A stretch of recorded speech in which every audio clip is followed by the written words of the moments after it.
Time to check in with our lizard overlords. What are they up to? Well, this. Is this the worst hour now? Are we done our first hour? Yeah, we're into our worst hour now. Keep your expectations of this episode low. Starting the worst hour now, I feel like we've crossed into maybe not great content hour. Welcome to our worst hour. We're slowly because you can't find. It's hard to find people to do fencing because everyone's so busy. We're slowly becoming a fencing contractor. I like buying all the shit and all the. So there's these weird garbage enclosures that we have to build that are part of a contract that when Jack and I were bidding it, we were like, we don't want anything to do with these garbage enclosures. And we said it over and over again. And they were like, someone has to price the garbage enclosures and we're forcing you to price it. So we priced these garbage enclosures. And they ended up being made out of this thing called a NOFH system, which is like some aluminum posts that you slide the boards in vertically. And you put like pressure or composite wood in them. Anyways, we bought the NOFH system, and there's a whole backstory to it.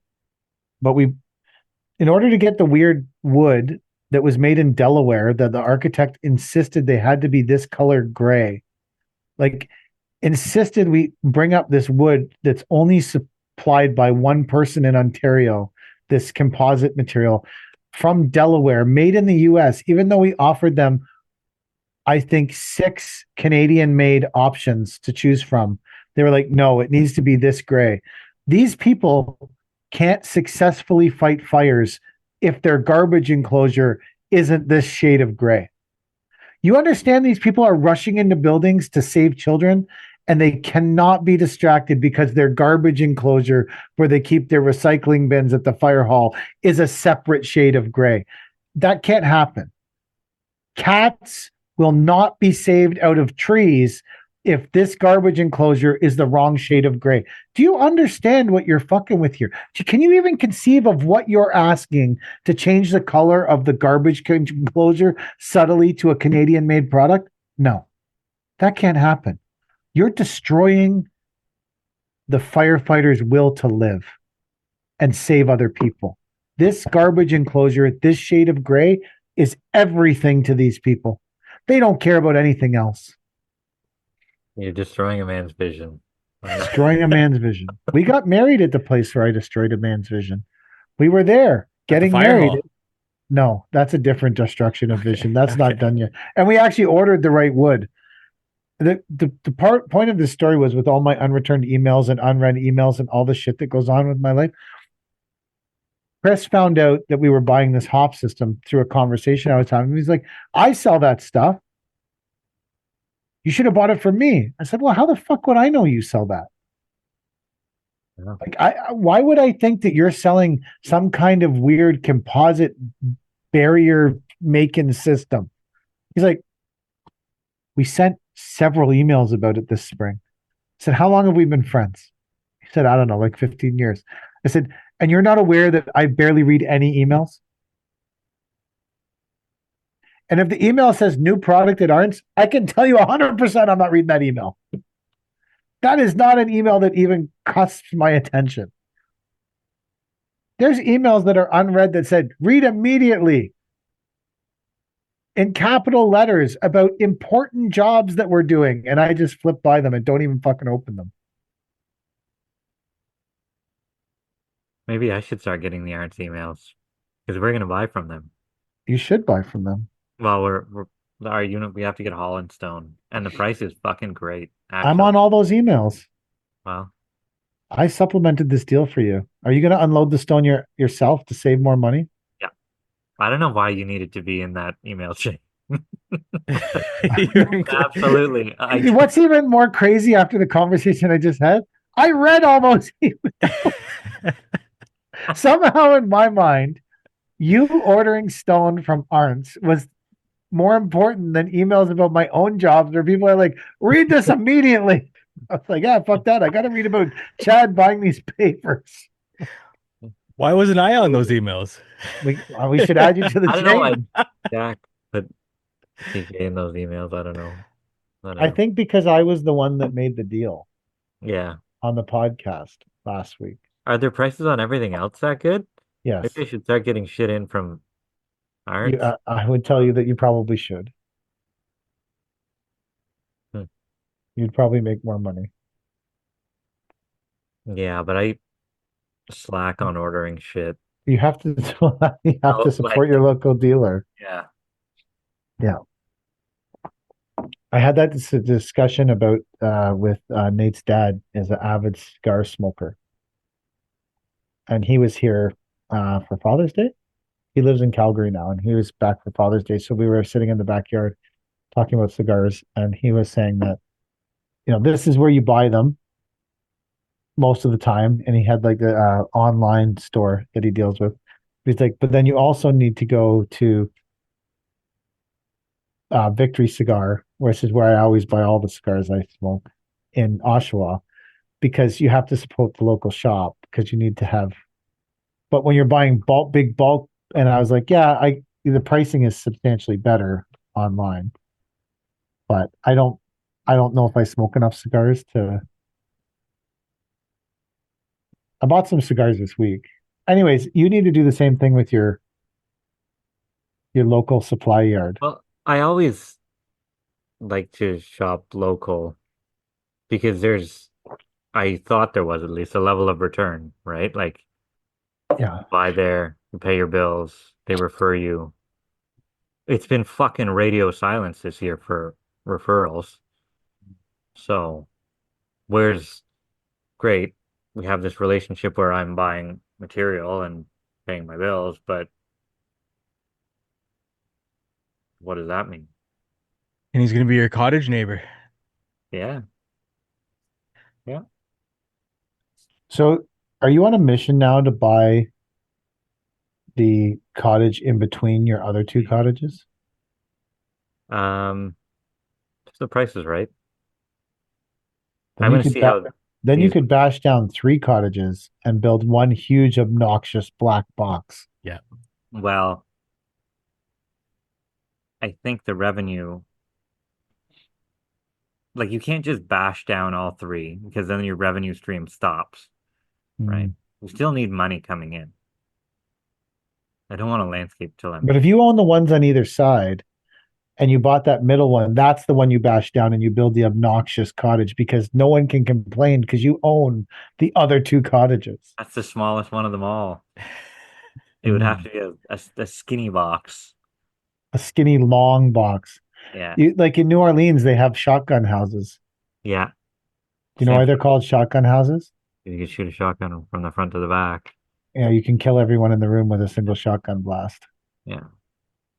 That's neat. Not if you're in the house when someone's That's shooting a neat. shotgun. If you're the murderer, yeah. Yeah, Right. And you think it's pretty neat. You get them all. absolutely. Is it murder though if those people were trying to be apprehended by law enforcement and they were trying to shoot back? Because you could conceivably shoot everyone in a shotgun house with a shotgun and be a justifiable homicide. I think in I think today's day and age, they're victims. as soon as you pick up a weapon, Today's day and age, everybody's a victim. Yeah. I'm a victim. I'm a victim of paying too much tax. You are a victim of paying too much tax. Unreal. My Why are God. you still paying tax in fucking August? Well, they just did the taxes today. They finished them. So, Is that because of all your revenue that you're from all your rentals and stuff, or all the shit you sold on Facebook Marketplace? no. I sold some brick yesterday.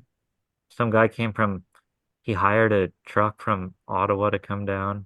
He bought about $400 in used brick that we had stacked, 400 square feet, and he hired a triaxle and a float to come down and get it. The float was probably more than the brick cost. How far is Ottawa? An hour minimum. 4 hour minimum. Maybe it's probably at least $400. It was Hell yeah. probably at least equal to what you charged. Yeah. Did he want that brick because it matched pre-existing brick he was trying to match, or because that could be like you would spend extra money on that. Yeah. Like if you were trying to expand a patio and you were the only person that owned the used brick that expanded the patio, I could see someone spending money on that. Yeah, I would rip out the whole patio before I bought more shitty brick. Well, you're a rational person.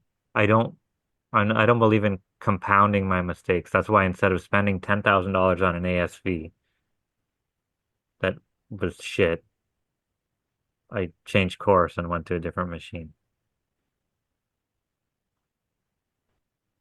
I like how you didn't say like I changed course to a whacker. You just changed course to a different machine. But yeah, we're doing this thing where we're not repping the brand until it proves itself. Isn't Whacker like a big brand in the UK though, and like over in Europe? Like, Absolutely. aren't those machines a big They're deal over German, there? right? There's German engineering, man. They're like the Volkswagen of skid steers over there. Germans love seatbelts. Yeah. Yeah, I What, don't. like, I mean, Germans are famous for their weird sex shit, so maybe that's why they like to be tied in their skid steers with a seatbelt. Yeah, maybe. You never know. Mike's looking up how many Whacker skid steers they sell in Germany. Yeah, I looked it up last week they weren't even on the list of like the top 5 in Germany. Really? Do What they are come? What were the top 5 in Germany? JBC? No, they wouldn't have English machines in Germany. I bet they're Oriental machines. Oh, yeah. Well, how else would you say it? Uh, Japanese? You probably have a Kubota. I don't even know if they're. I don't know. I'm talking out my ass. They I might have have no clue Kubotas in what they use Germany. in Europe. What are the top 5 skid steers in Europe, Mike? For all our It European, what are our top 5 skid steers in Dominican? says Bobcat's the most popular in Germany, followed by, but this is just like a Google response here. So Bobcat, Whacker does come up now, and Hako.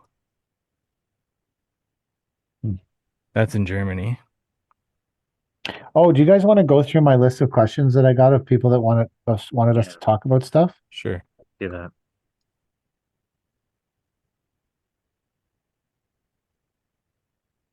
Oh, somebody asked our Not Our Finest Hour account, do you guys have any stories of heat stroke? Have you ever gotten heat stroke since we're going through this extended heat wave here?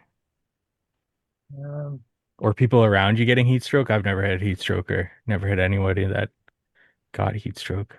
I've never had any seasoned landscaper around me get heat stroke. It always seems to be the new guys, the new people in construction that will get heat stroke. I don't know.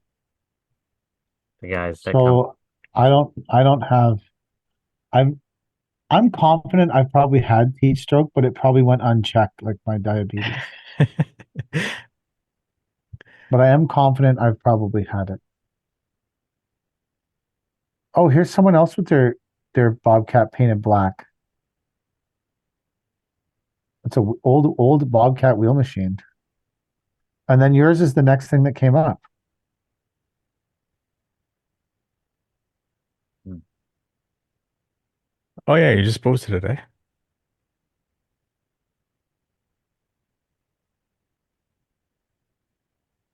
Yeah, I just posted it. Looks nice. All black. It does look, I think it does look nice all black. Looks neat, eh? NDL colors. I think it looks sharp all black. And then you'll put NDL on the arms. Yep.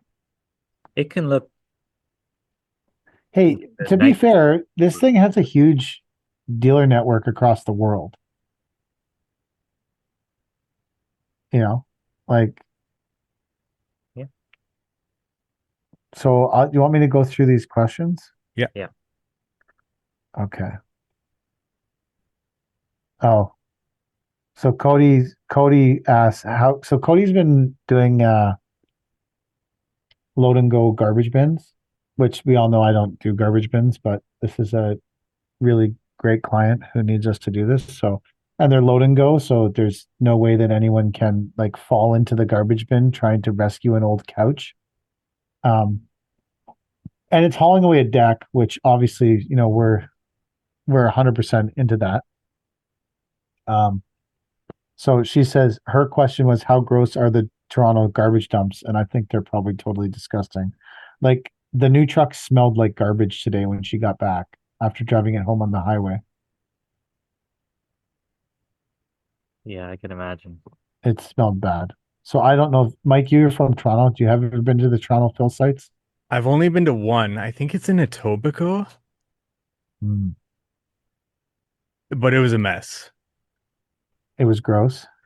I didn't go too far into it. I just remember that there were like I was pretty confident that I was gonna get a flat tire on the way out because there was like metal banding everywhere and Yeah. it was a mess. I've been going to the York One dump.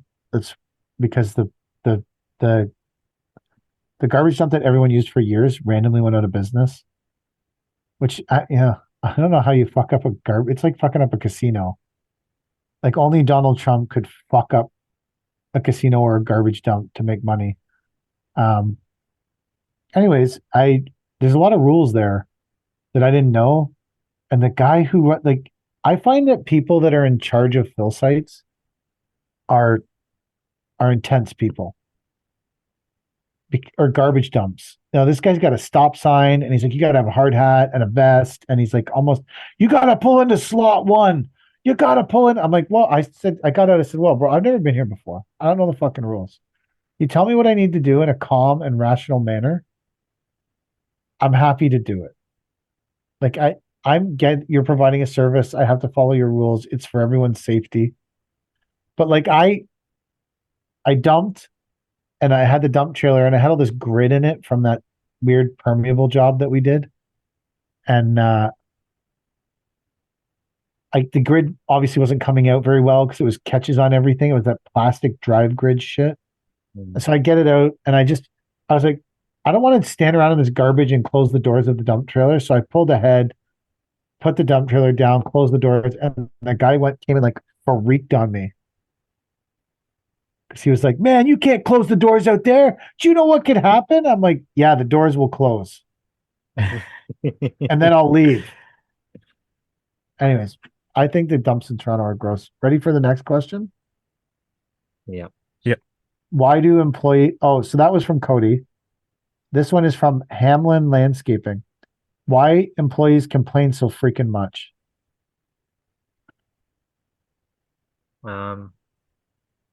They have to complain about something. They don't have to complain about paying bills and making sure payroll is done and why nobody is paying their landscape project bill.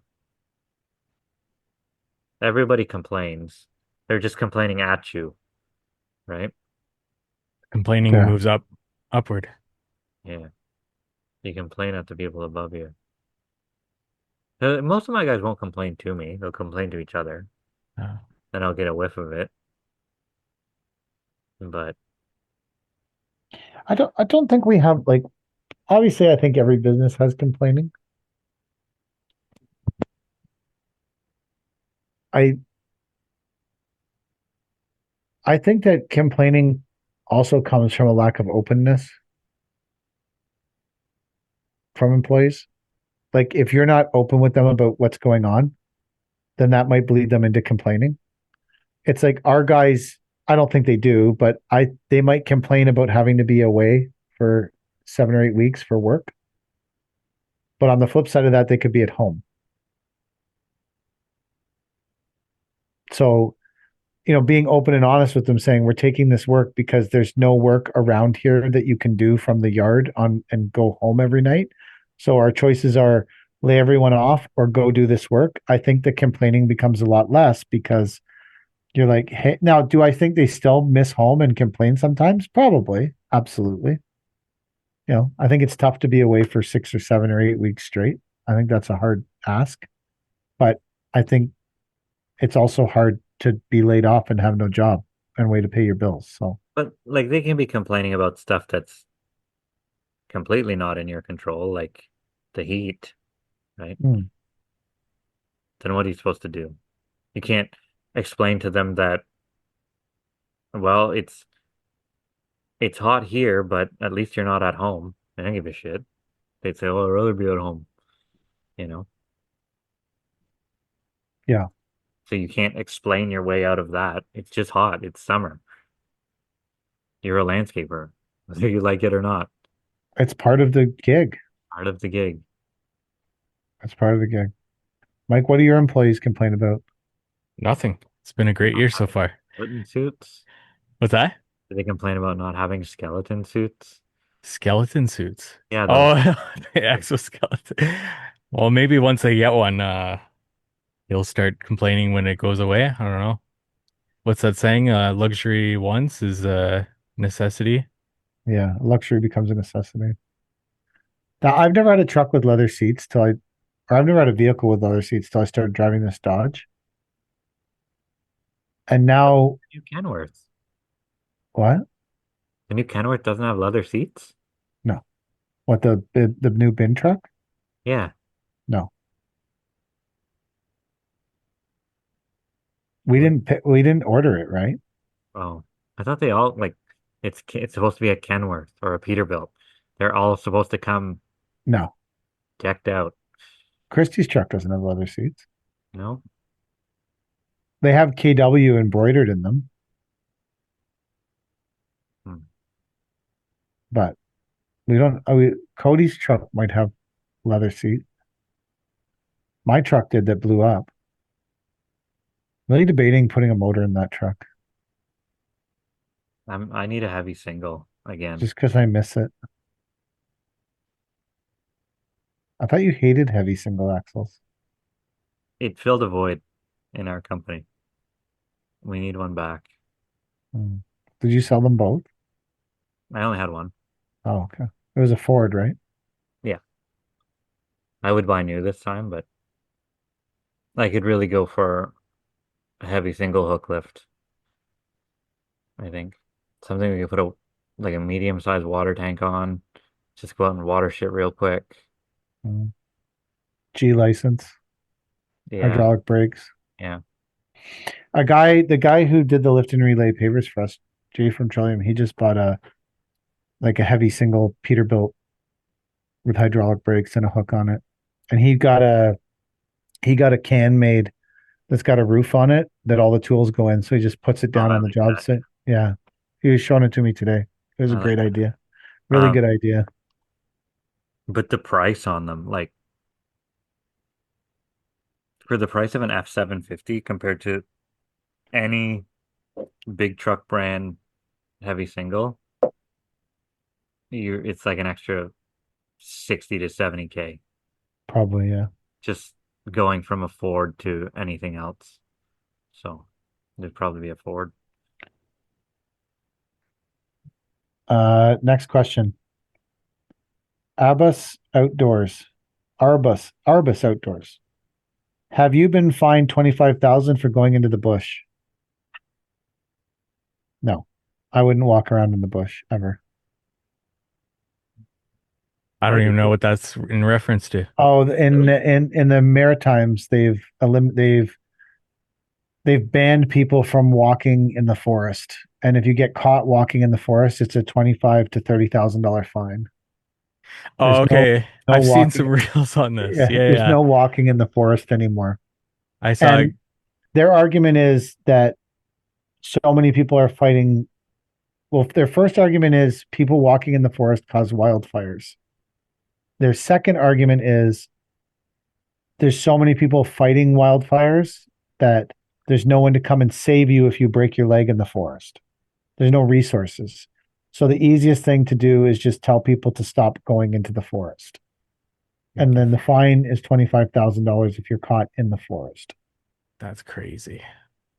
So there's a subsection of the population that thinks that this is just them issuing COVID style controls over people, which there's an argument that there is them issuing COVID style controls over people. My argument would be to, as a conspiracy theorist about all this, there have been many hotter, drier summers than this summer, but there haven't been endless wildfires. And now they're using wildfires to control the population and where they go. So, do you think there's any chance that the government is setting the wildfires in order to issue the control over the people and where they go?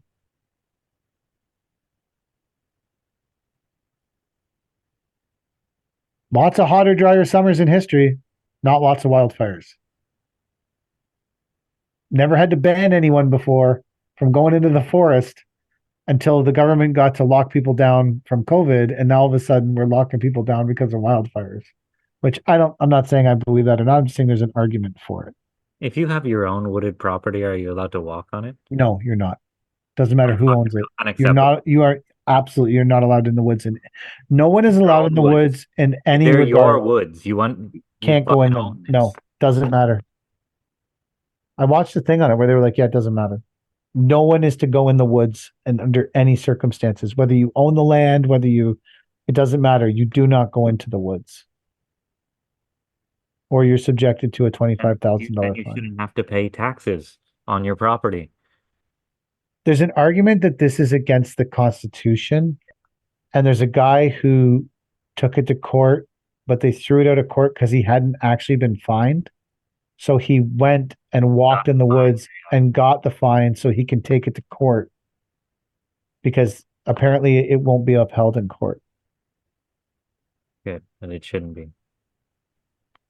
I think there's at least 60% of the population in this country who think it's okay for the government to tell you not to walk in the woods. And I think that's the bigger problem in the country. It could be a higher number too. It could be 75 to 80 to 90% of the country believes that it's okay for the government to tell you not to walk in the woods. The Maritimes are liberal too. Yeah, you're pretty safe to fucking say anyone who voted liberal thinks it's okay for the government to tell you not to walk in the woods. Yeah. So, and this, like, just in that mindset, one of Carney's big pledges was he was going to increase the funding to the CBC $150 million a year. That was a big deal during the election that he was going to do that. So what he did was tell them they need to cut $198 million from their budget, but he's going to give them $150 million in additional funding. So he's actually still cutting $48 million, but he's meeting his campaign promise. All of that sounds like a fishy guy who used to be a CEO of a big hedge fund. But everyone's cool with it because he's liberal. Well, any funding that they can cut from them would be great. I'm not saying I disagree with him. I'm saying he just lied his way around it. But everyone's like, if Poilievre had done the same thing, the news would be full of what a lying piece of shit he is. But this guy does it. Everyone's like, oh, it's amazing. But he didn't even lie to keep his seat. Like, he lost his riding because he didn't lie and say he wouldn't cut the public service sector, right? Yeah. Like, he's like, I'm going to cut your jobs, and it cost him his seat. His election's coming up next week. 14,000 people have pre-voted. Oh yeah, in the smallest, most unpopulated riding in Canada or something. They've already pre-voted. Isn't there like 200 people in the ballot too? I think they deleted that. Now you have to write the name of the person on the ballot. Really? Yeah, they deleted the 200. Now, oh, he's got a tough name to spell. I think they said it just has to be clear what name you were writing. It doesn't have to be perfect. So the Liberals are looking for somebody out there named Pierre with a last name very similar to... Probably, yeah. Next question. Moving business more south to work year round. Dylan Martins 9 _. Great idea. I would if I could. I think if you move your business south, you're going to watch your rates drop. Yeah. I think that if you think you're going to move your business south and get the same money that you're getting for landscaping when you're only doing it 8 months of the year, I don't think that's the case. I think that you need to have an expectation of a smaller margin. I agree. I don't know. Some of these big guys do all right for themselves.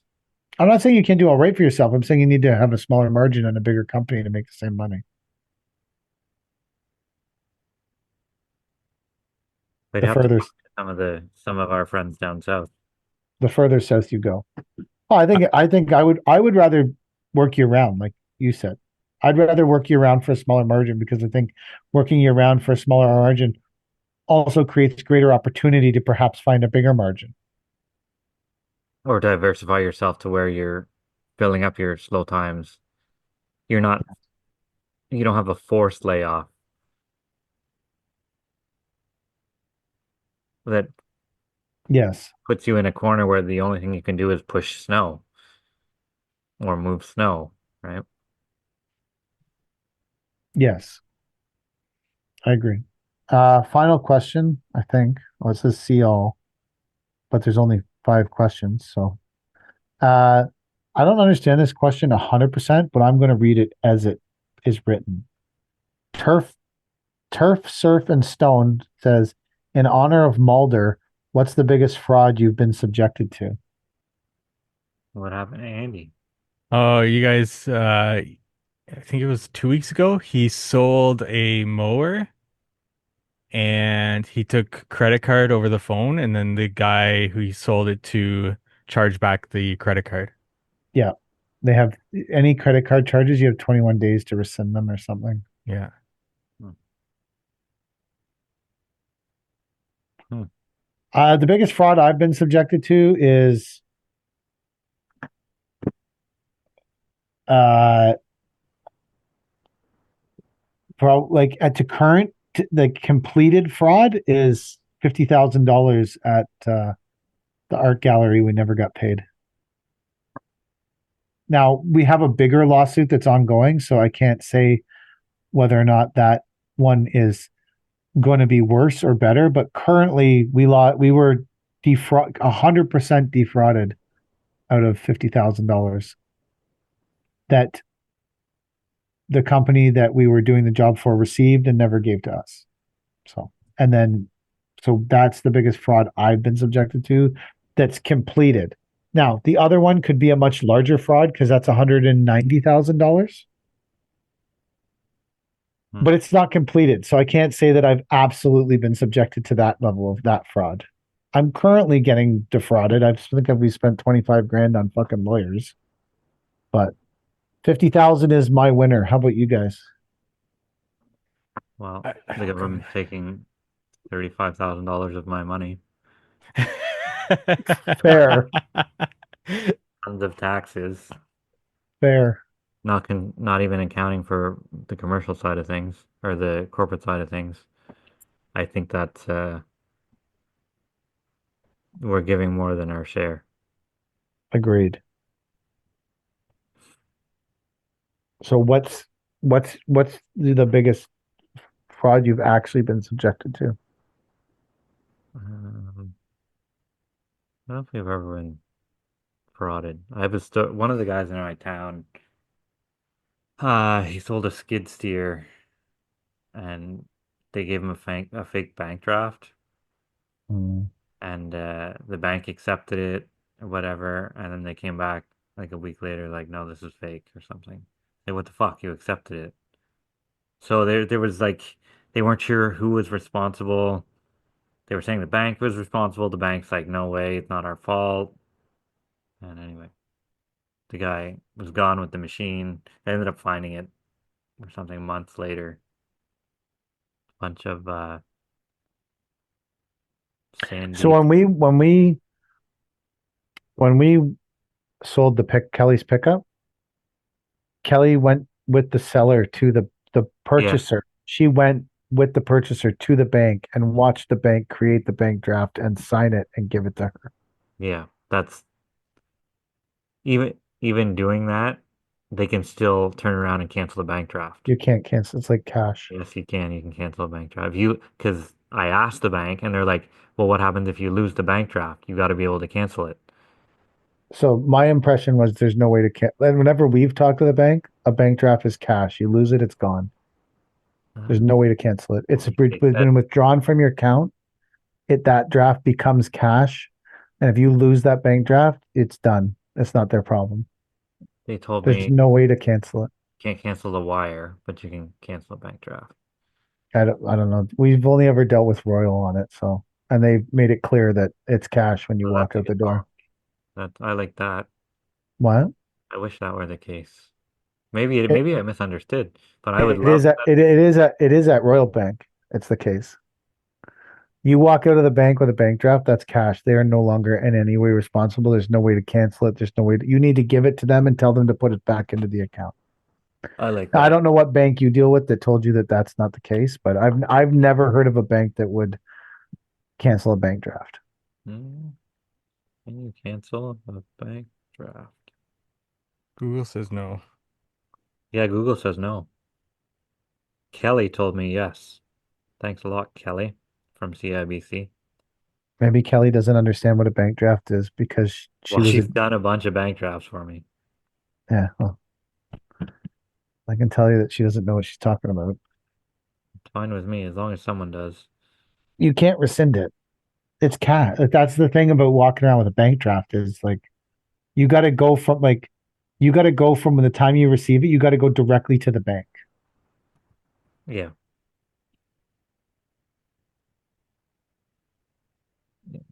So that's. But Kelly went and watched them create the bank draft. Credit cards, you can. I can tell you 100%. Credit cards, you can. So here's one thing. You can give someone a bank draft, but there's nothing stopping you from cashing it back to yourself before giving them the paper copy. I just read that. You can do that. You can mobile deposit it and Yeah, then give that's a it to fuck the, around. yeah. Yeah. I honestly think that the if you're selling something, the best thing to do is to just um tell them you want cash. Yeah. You're not doing anything illegal accepting No.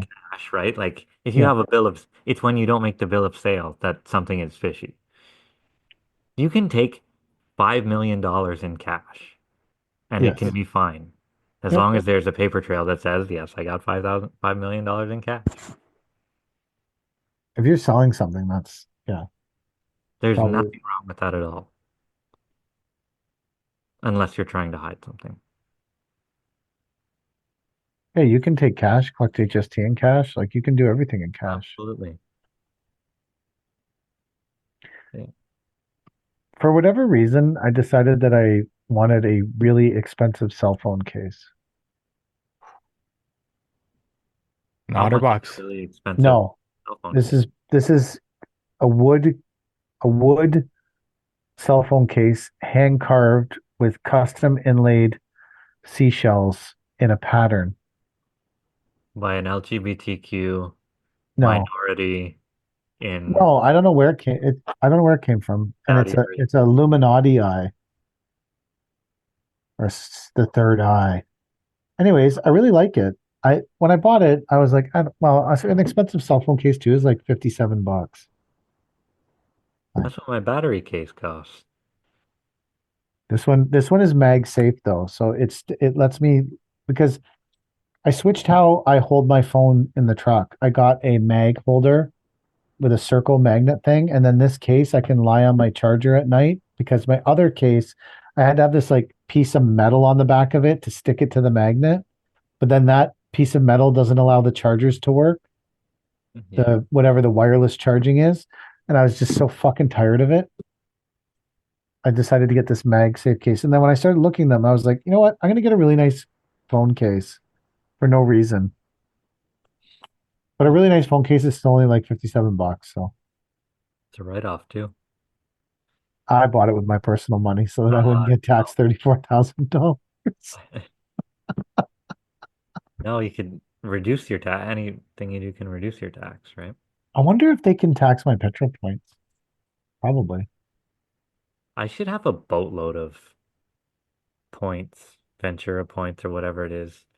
I could maybe go around the world by now. I don't know. Everything we buy is on credit card for the business. It gets paid off, right? But Is it, yeah, but is that Do you have a points card? Yeah. We had a choice when we switched banks of having points cards or really low interest cards. Oh, that wouldn't do anything for me. We pay them off right away. We took the low interest cards Hmm. because I don't need someone else to pay for my vacation. It's like I'll just pay for it. I'm good. But we also have balances that sit, so not for a long time. Like Kelly pays the cards every week, but I don't understand compound interest and credit card interest. So I'm like, I feel like somehow I'm paying here, so I'd rather just take the lowest interest possible. It can get out of hand real quick, you know. So we just took the really low interest because it was like, I think the low interest rate cards were like 14 points cheaper than regular cards or something. A regular card is 18, 20%, somewhere in there. Yeah, so these were like, I think these are like 7 or 6. Wow, that's good. Yeah. Yeah, it was substantial. It was substantially different when we picked it. Yeah, even a line of credit is 8. It's usually prime Right. plus 1. Yeah, something like that, eh? It could be more depending on whether it's a secured line or an unsecured line. I try not to borrow money. Unless it's for a mortgage, I guess. I think the whole world should try not to borrow money, but the sad reality is when you get frauded for 50,000 Yeah. or 180,000, sometimes you got to borrow money. That's We're just owed life. $750,000 right now. So I think we got up to 1.1, but then people started paying. how do I get people to start paying? People just magically started paying. Not around here. I don't know, man. It was wild. People just paid. Some people still didn't pay. Some people did. So Yeah. like our fucking supplier bill last month was 90 grand. Fuck. Yeah. That's because we sold a lot of shit, man. We did some big ass trucking jobs that month of June. I guess it was month of July because this is August, so it was July's bill. We did some huge ass trucking jobs. We had one where we had like 50 grand worth of shit we trucked. 40 grand, 40, 50 grand. We built a rodeo ring. We didn't build it. We trucked all the material for it. Nice. Which, yeah, it was cool. I went up and watched them like letting all the cows out of the chutes and roping, and it was cool. I liked it. Yeah. Anyways, I'm ready for bed. How about you guys? Yeah. Great idea. That's the end of the podcast. Ooh, thank you for watching. Ooh. Yeah, those people run the world. They're so impressive. What a bunch of freaks.